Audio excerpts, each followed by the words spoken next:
Hey guys, Gaddock Teeg here, and this is the Swtor Weekly Digest for December 14th, 2012.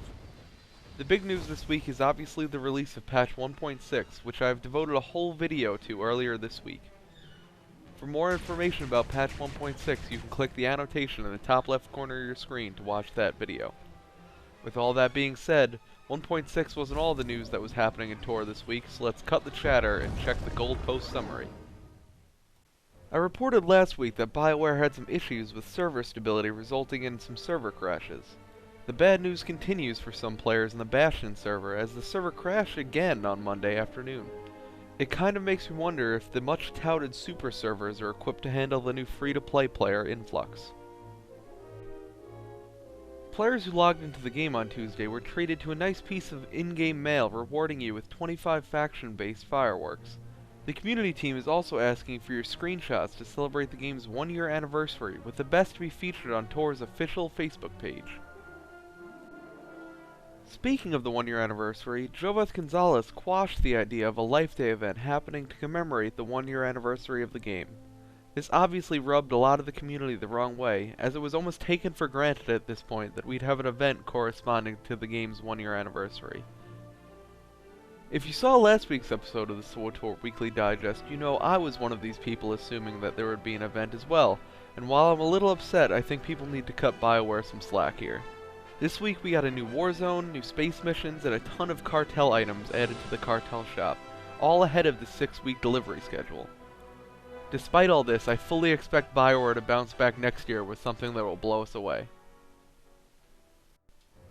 As with any major patch, 1.6 introduced a host of new bugs, of which 4 were highlighted by the golds as known issues.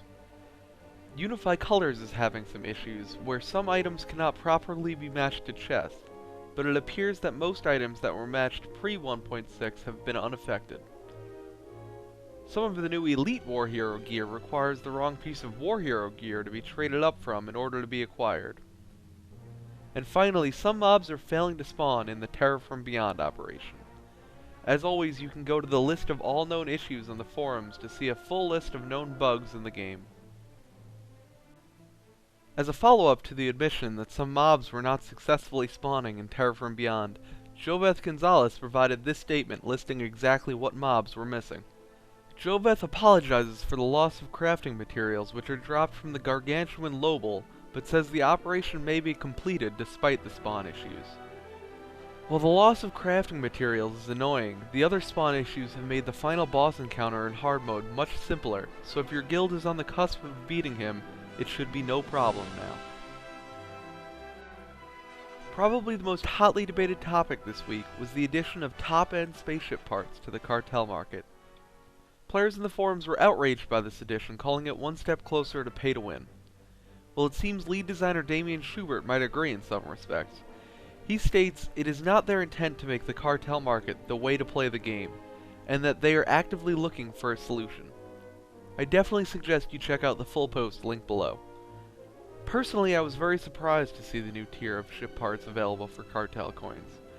From Damian's post, it seems like he feels the big problem is the gap between the in-game cost and the real money cost, and I tend to agree.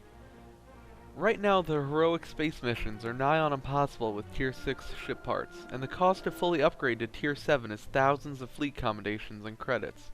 So if you don't already have those stocked up, it feels like you're being asked to pay for a cartel license to play the new space missions.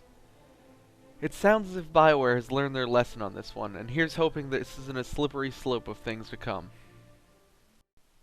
And with that, let's take a look at some featured fansite articles in Surfing the HoloNet.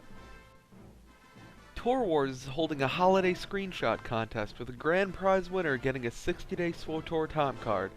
So all you shutterbugs out there, get your holo cameras ready and be sure to read the full rules at torwars.com. Corellian Run Radio has a written interview with senior systems designer Rob Hinkle posted, so all you fans of PvP go check that out.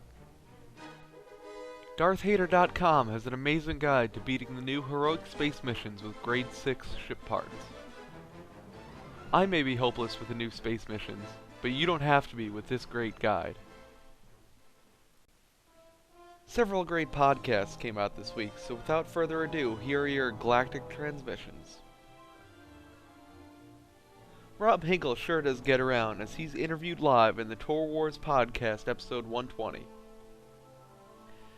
This week, Darth Hater podcast, episode 143, discusses all things 1/6, so head over there to hear their opinions on the new hotness. Over on Corellian Run Radio, Carla and Deirdre say, "Let's talk about PvP, let's talk about you and me." Salt and pepper reference? No? Sorry, I had to do it. Anyway, in episode 84, Carla and Dee Dee discuss everything from fireworks to interviews, so go give them a listen. That's all the headlines from this week. If you like what you've seen, make sure to like and subscribe so you don't miss out on any Swtor news updates. Until next week, this is Gaddock Teeg signing off.